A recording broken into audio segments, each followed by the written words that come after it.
And with that, we're going to go ahead and jump into the first story because there is a lot to cover tonight. We are doing 5 stories. The first thing we want to talk about here is we have hit a very inglorious milestone in the state of Washington.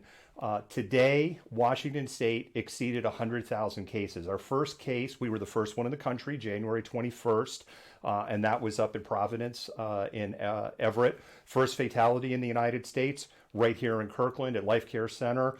If you're part of the national audience and you're not familiar with this story, Kirkland was ground zero for C disease. And one of the reasons I say C disease, we had a 3-day ban because what happens is there's a lot of people that just report the page.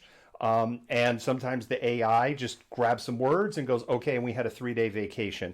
So I no longer say the C word. We refer to it as C disease. Of those 100,000 cases, there have been 8,149 hospitalizations, and out of those, 2,286 deaths. So it's real simple math here. In the state of Washington, since January 21, if you come down with C disease, you have about a 8.1% chance of going to the hospital. You have about a 2.3 chance, 2.28 if you want to get pedantic, of dying from C disease. Put another way, if you go to the hospital with C disease, you have a better than 1 in 4 chance of leaving the hospital as a corpse. You do not want to get C disease. A vast majority of the fatalities, over 80%, have been from people over 60 years old since C disease struck. So with that said, let's talk a little closer to home because we're talking about Washington in general. What are the numbers for King County? We haven't gone into this lately. The R0, the R0 is 1.6. 1.6 is bad. What that means is that for every person that is diagnosed or tested to have C disease, whether they symptomatic or asymptomatic, they give it to 1.6 people. That is right on the line of moving into this area of unchecked growth. At 1.6, you're getting close to a flu number as far as transition. We've had R naught well below 0. As a matter of fact, we've had R naught below 0.8.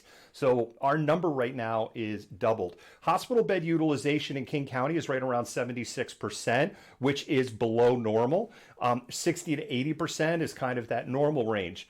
However, it's not great news because what's happening is in Idaho is running out of beds. There are some hospitals that are literally at 100% utilization. And you're like, well, that's probably okay, right? I mean, 100% utilization. Hospitals aren't built to operate at 100% utilization. They're built to operate at about 60 to 80% utilization, with 80 kind of being surge. They don't have the staff. They don't generally have the equipment to deal when they get to 100% utilization. And yes, hospitals are doing things with C disease to get over 100%. What does this have to do with King County? Idaho wants to start flying patients to Seattle area and start distributing there. What we've seen is those patients generally, when they're flown in, they're going to Evergreen, they're going to Overlake, or they're going to Harborview or UW Medicine because, and yes, some go to other hospitals, but they generally go to those 4 facilities because those 4 facilities have the capacity, the skills, and the talent. Let's remember, Evergreen Hospital literally wrote the book on how to deal with C disease in the United States. We're testing at about 3.3% positive. That's actually good.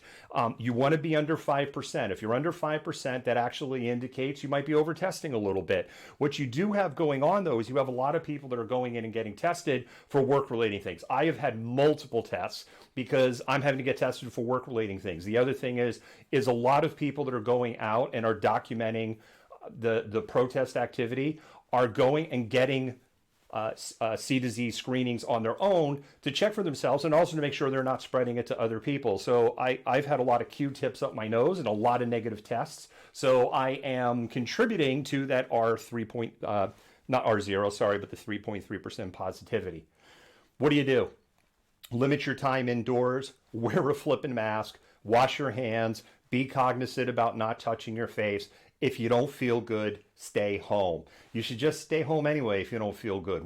We've morphed in the last year, particularly if you have a desk job, where the whole concept of your happy butt needs to be in front of me so I could see that you're working is disappearing in our society now. And so take advantage of that. If you're feeling off, stay home. You can still work from home in a lot of jobs. And I get it. Not everybody has that privilege. If you're in a service job, if you're in an hourly job, there are employers out there that are bastards and they just want to see your happy face in there.